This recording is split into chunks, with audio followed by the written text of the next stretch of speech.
Team books. Still. Yep, team books. So I'm going to do some rolls just to see where we're at for Constance. So, like, here's something I'm gonna do. As it's, like, taking her forever and Ellie is losing her patience,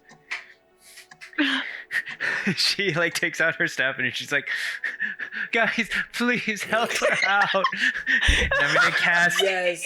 And I'm gonna cast Enhance Ability on her.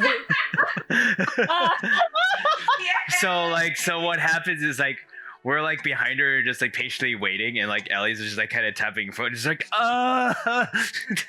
and just, like, the little, like, globules of light, like, come out and just spiral around her, and then slowly vanish as she gets the advantage on intelligence checks.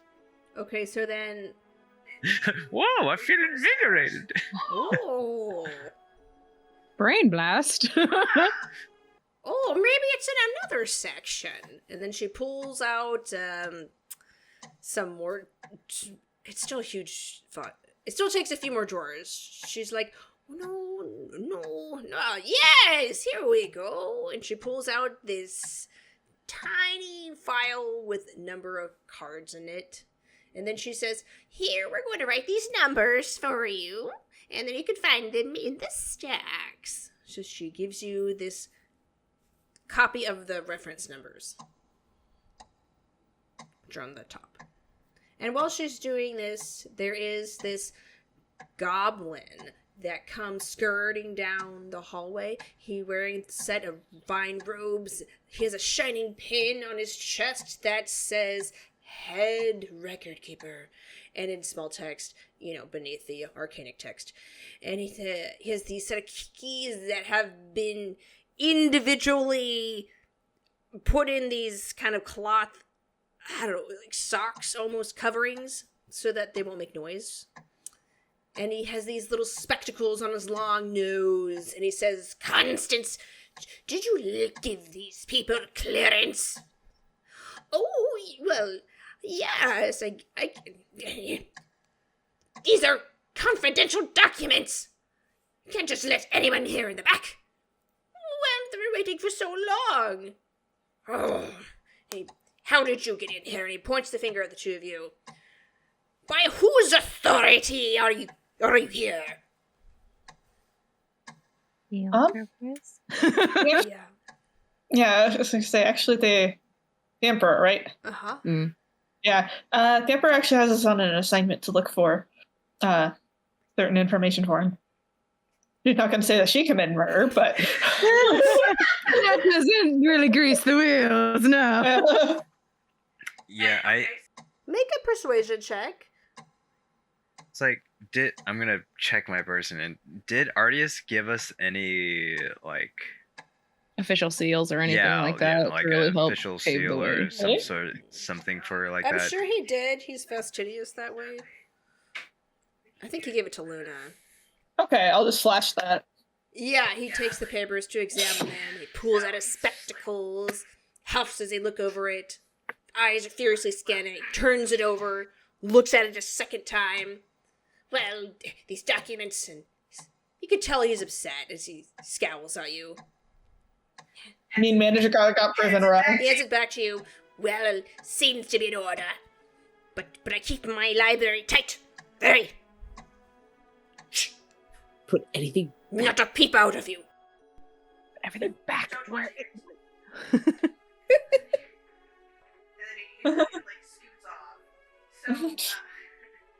I just have a mental of like scooting.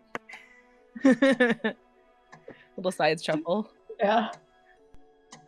Oh, that's just old Gnarl Grip, head record keeper.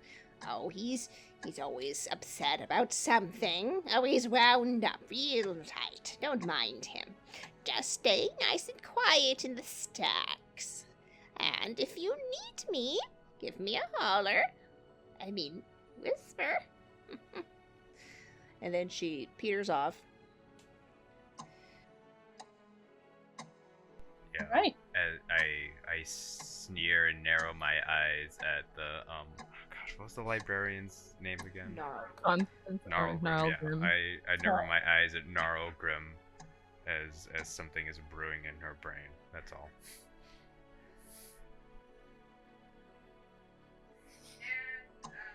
And I'm just like, soon. Soon I'll have political power.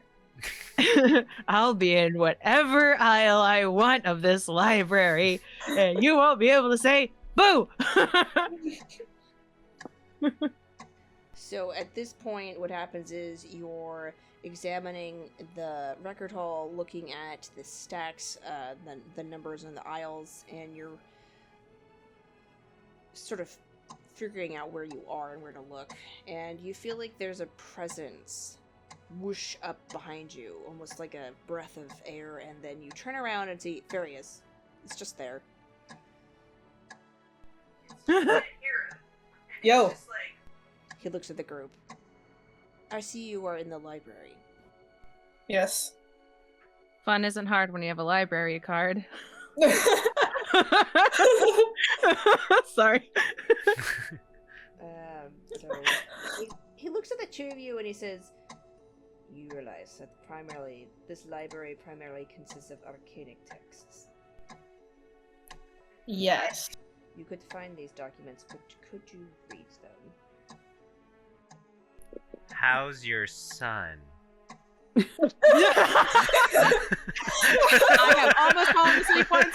I have taken an actual impromptu nap. I have waited. I've done my waiting. 20 minutes of it in this library. She's coming on strong. Make like a threat check for that. It's just Intimidation check.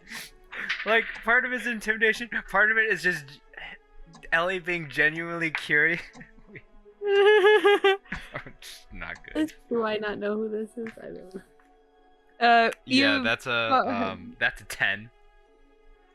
I think you saw Fairius in the meeting for Brogovar. No. Yes. Yeah. Yes. Okay. He was quiet Yeah. the entire time. The I do know. only thought that comes through Ellie's mind whenever she thinks about Fairius is just the letters that Kenaris has wrote to her, saying that like, "Oh, Fairius is a dad. He has a son and everything." And I'm like, "Fairius is a dad? Fairius is a dad? Fairius is a dad? Really? A dad? Fairius has a kid? He has a kid?" Yeah, that's a weird one to have offspring. Yeah, and like just that comes out while I'm holding my staff. It's like that person you didn't like from high school, you find out they have kids. Yeah. You look at Fairius and he's so just not personal. Yeah, Math equation exactly. gave birth to human flesh. That's so odd. Like that statement just kind of blurts out, like you're like trying to like keep in like a burp or something. That is just like, how you You did so well during the whole meeting, and that was your threshold. You've reached it. Gone now. So in this second, he looks at you with this really dark look, and then he mutters, "Kenaris." Oh, no. Yeah, as soon as that like look matches Ellie, just sinks into shoulders. Yeah, I mean, like, Fairius pretty much always looks like he has a resting bee face. Now he looks genuinely ticked off at this point, and then it happens and then just comes. Yeah, and like I'm just like, how does he know? Dang it! So he responds, "Jaxie's is fine. I'm actually here because my ex-wife decided she wanted full custody after I failed our mission, claiming that I was unfit and was unfit to parent and an immediate threat to our son. She's a bitter sort of person, so I came here to see if she had any egregious records." She wants dirt on me. I can get better dirt on her. I have better clearance. He says, "But I am not turning up any data at the moment, and anything I could use is in the restricted section, which I have to wait for my clearance to go through." I find myself available to offer assistance should you require it. Actually, yes, we do need to look for information on curse-induced murder for an upcoming trial. He just nods. That makes sense. Got you. Gucci, I got you. He just nods, just no questions after that. So the group, you begin your search for these records. So here stands an impressive sight. It's just the sheer stacks, the volume of all of these books, and this... It's just an insurmountable mountain of knowledge, and then there's the social pressure to stay quiet, pushing down on you. Now I need you to make dexterity checks to remain quiet in the records. Stealth? Or... Oh yeah, stealth Oh, works. that's just a big deal. I don't think I'm wearing my armor today. Don't think so. Check this out. Oh wow, I actually rolled really well. I got a nat Like 1. excellent soundproof. Oh. So that's a 5. Oh my god. I didn't think Ellie would be able to do it. I rolled a Okay. 21 Huh? myself. Allie, say hi. I don't know why I waved at Callie. I did it too. I was very excited to see her. Looky, you got a rogue on your team. He got a 29. So you like, Trip. Whoop. yeah, you know, there's a tile that juts out just so, and you almost fall, and then he reaches out and grabs the back of your hood to pull you back. Thank the gods. And He nods. Now make charisma saves for the oppressive nature of the library. Learning. Oh, that is 30. Jeez. I rolled a 12. Is that with +5? Yeah, that's with +5. Okay. Oh. You know that she really wants to help you, Luna. You know that she too just has the attention span of possibly a gnat, a goldfish, or a small critter. But it's okay. She's doing her select best. So do I. I just kind of keep going in circles. Yeah. Funny thing is, I could just be all of those things. Yeah. So Fairius got a 1. So Luna, you see Fairius about to sneeze, and then he just lifts his hand and covers his mouth. Now we're going to just make some perception checks for perception. To look through the books. That's what you're trying to find. Looking Give at the myself books. guidance. That's why it's a perception check. Alright, Okay. how do we guys? This one. This. I got a 9. Okay. My good, I see all. I rolled a 23. All right. So Ellie, you're looking through these stacks, and you're the one that sees it first. You recognize the numbers. You go, okay, cool. I found it, and I have it. And you find the biggest scroll.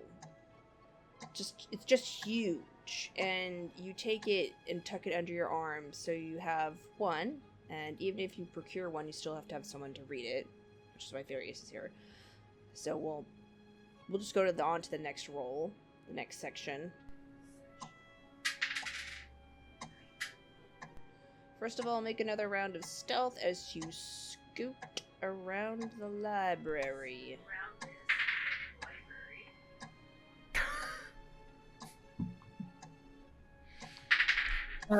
14. I rolled a natural 1. Oh no. Oh, okay. Yeah. Fairius cannot save you in this instance where he I think I got it. really high. Yeah, he was doing so well that he actually went ahead of you, and he was thinking, oh, I know where this is, and went ahead, and Ellie, your staff knocks over a book, which knocks over another book, which knocks over another book. Which knocks off her bookshelf. Yeah, and then it knocks off a bookshelf, and there's just this Oh. big, like, huge echo from the Does anyone know impact. prestidigitation? I'm just remembering, like, in, what is it, The Mummy? Yeah, Where yeah. it's I like was thinking that exact thing. The shelves just... Yeah. And you hear the pitter-patter of tiny feet, and you know that it is Gnarlgrim coming. You, I should have known. It wasn't me. It was another Eladrin. Somewhere in the armory, Ciara is also a little bit worried again. Like, Just in the back of the head, you're like, oh. what is this? Why do I have a stomachache? And he sits and looks at the group. This is a warning to you, or else I would have thrown you from this library. Not a peep, Emperor or not, I'll have you tossed out. Then you see him cast a spell, and then all the books start to fix themselves. So if you fail 3 times, your group gets thrown out.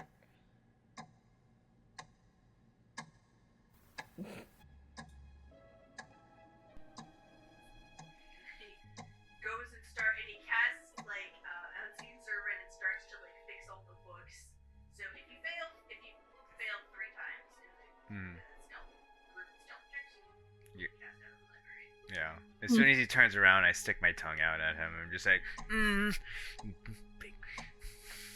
Alright, do you have access to the silence spell? As a druid? I don't think so. I don't think druids get their spell. But you know, I don't. Yeah, I don't think I have that. Nope. What is that camo suit that looks like a bunch of leaves? Druid craft that thing, and then just pretend you're a pile of paper. Maybe I'll Either be a bush or a pile of papers.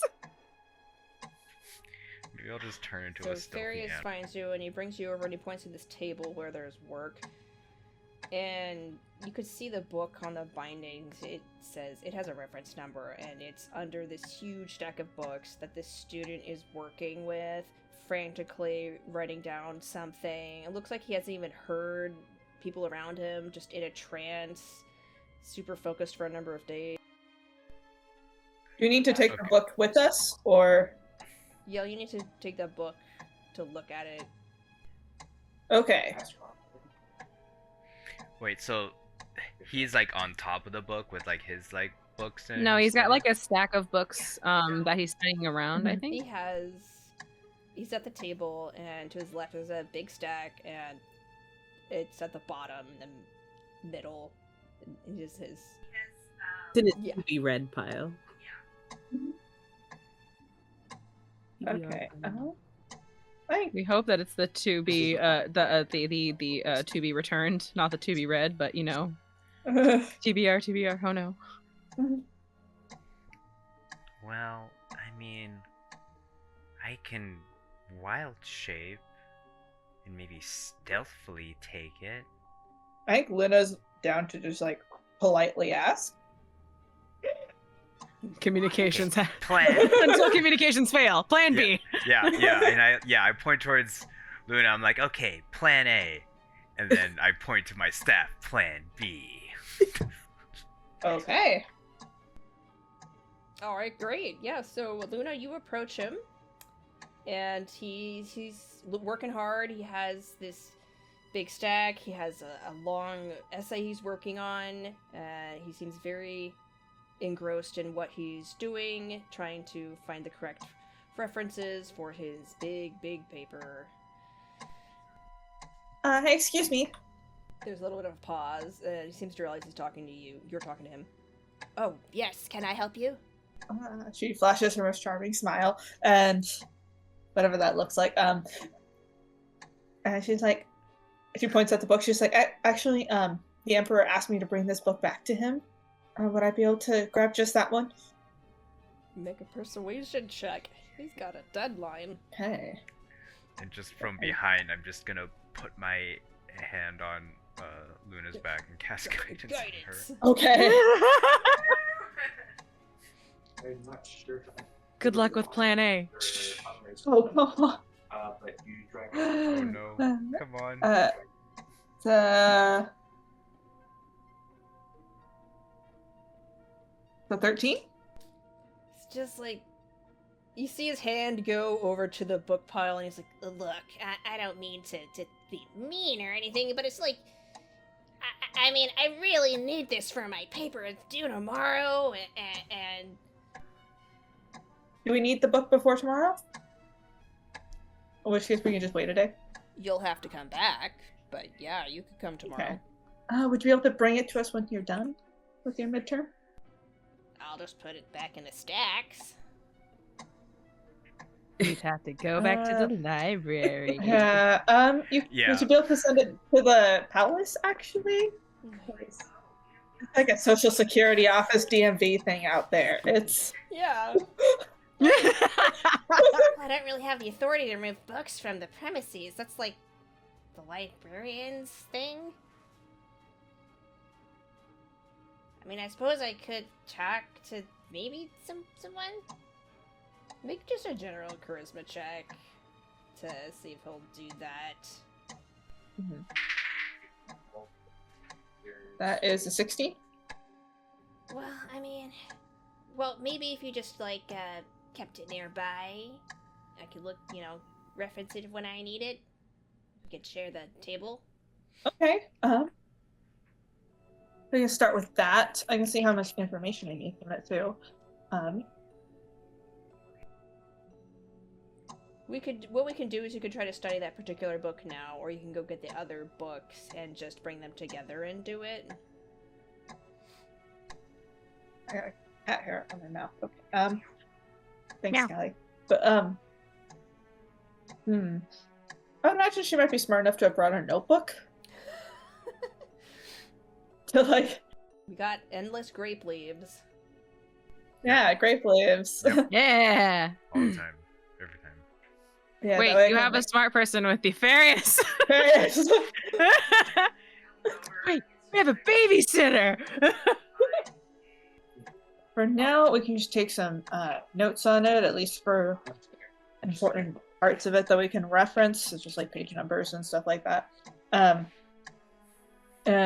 then we can take it with us tomorrow. Okay, I'm going to truncate what's happening.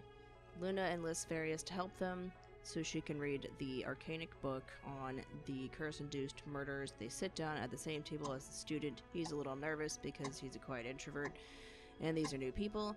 And then Luna has to begin studying. I'm gonna cast a spell on him. I'm gonna drop the previous enhance ability and put another enhance ability and do the exact same one on Fairius. In that case, I'll also do investigation with guidance on myself, and then we can both be. Okay.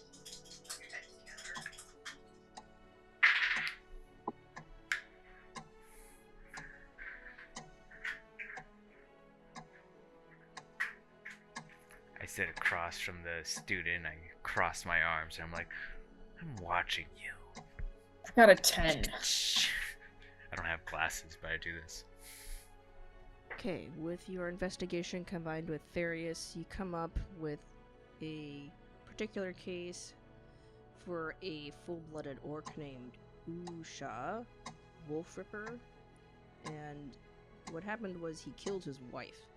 And there was a long investigation because they were trying to determine if his killing was induced by the lycanthropy or if it was induced through his natural orc rage. And that brought up a lot of questions of how much can they really hold him accountable for. And he was ruled for manslaughter and was put in. So during the investigation, the court ruled that they would need to see the memories firsthand, so they employed some bards to create a spell that would take his memories and then put them on display. And so that's something that you could potentially use in your case. You have this case to add to your case, and then that technique to add to your case. Putting some of your memories on blast. He is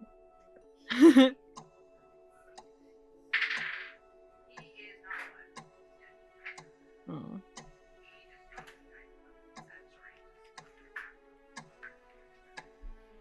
Did he go to prison or whatever, or? He was charged with like manslaughter, basically. We kind of got essentially an insanity plea. Okay, I'm going to condense this next part too. He was given an insanity plea deal. He served time, did some courses for anger management, and then did community service. And after that, had a parole officer that he'd have to report to. And if he messed up, he'd be back in the big house. He had to wear what was essentially like a containment collar, which was gold. It's not the happiest ending, but it's not the worst ending either. Be monitored and basically like on parole for the rest of forever. Yeah, he wore the collar, but he also got gold, like metal poisoning from it because werewolves are weak to gold. And extended exposure to it will stop it, but it will also poison you. So it's not a permanent solution. Like a Fae wearing iron. But you know, he had a hard life. Yes, I haven't exactly. needed that, luckily. So he but- had a hard life. Okay, so next you need to... Ancestors got you good, buddy. Yeah. You could also roll for... You have one of the other scrolls right now. So you can, if you want to study that right now, you can roll the same rolls. Does Okay. does Fairius still have his enhanced ability going? Okay. Yep. He does. Okay. Yes. I'll go look into that. Investigating. 19. Okay, I will condense this next part too. She and Fairius rolled again to investigate another scroll, and they found the case of Victoria Commonbrook, who is an arcane elf, and she, around age 13, contracted lycanthropy. I guess they're equivalent of like 13. So like 30. But she. There was a home invasion, and she wolfed out and killed the invader and her sister. And then she basically was put in asylum and has been there ever since.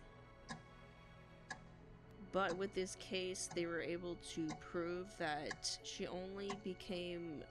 However, with this case, they proved that it was manageable, and if they could keep her calm as opposed to stressed out, then she would not morph. So that's why they put her in asylum, to keep her on drugs and chilled out all the time. Well, that's what the court ruled, and what the medical overseers decided was probably best for her. I got an aunt who's stuck in an asylum. Oh yeah, I forgot about that. Yeah, Luna has an aunt in asylum. Fun times. We're gonna go to the other team while the this group is doing research. So there's like the front of the smithy. It's all outside. You can see smoke coming out of the forge. There's an old hunting dog that comes over and wags her tail. She says hello in her dog way. She's just a big old friendly woofer. Hello. Nice to dog, likes dog, has learned from Verkus. Dogs are quite great. They're fantastic. They're almost like bats. Then she remembers that her bat refused to leave. She's like, cheeky little nibbler. So she just fluffed the dog face. It's just a dog, right? This is not a person whose face I'm This is a okay, dog good. dog. Just fluffy.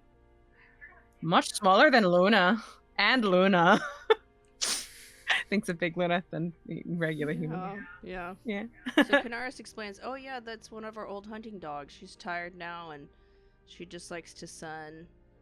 He calls out, Mom, we have some work for you. And then from the shop you see this well-built, smithy, like thick-armed lady. She has her hair pulled back in a ponytail. She has a mechanical leg that has a spring in it so that when she steps down it can contract. Yeah. And then, yeah, like full. On one hand, she walks out. She starts to Okay. unscrew this. So it's more like basically on a the stump of prosthetic, one arm, like side. because Yeah. she's All right. missing one arm. But with the stump, she can screw in different Walks out, tools. she starts to like unscrew this basically like So stump. she on screws of one and arm. puts in She's a missing one hammer arm, and there's a stump for with, it. like, where she can screw And she in says, different "Well, bring it in." Ah. Yeah, she like unscrews one and puts in like a hammer. She just will bring it in. Bring it in. She Um, looks up and sees Kira. And I there's need. just this Oh. Wait, what'd she say?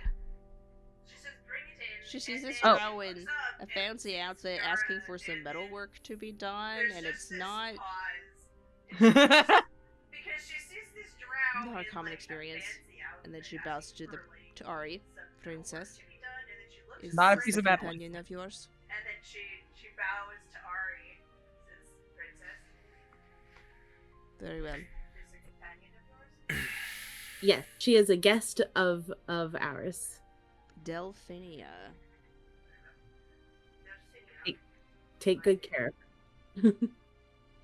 What was her name? Sorry. Delfinia.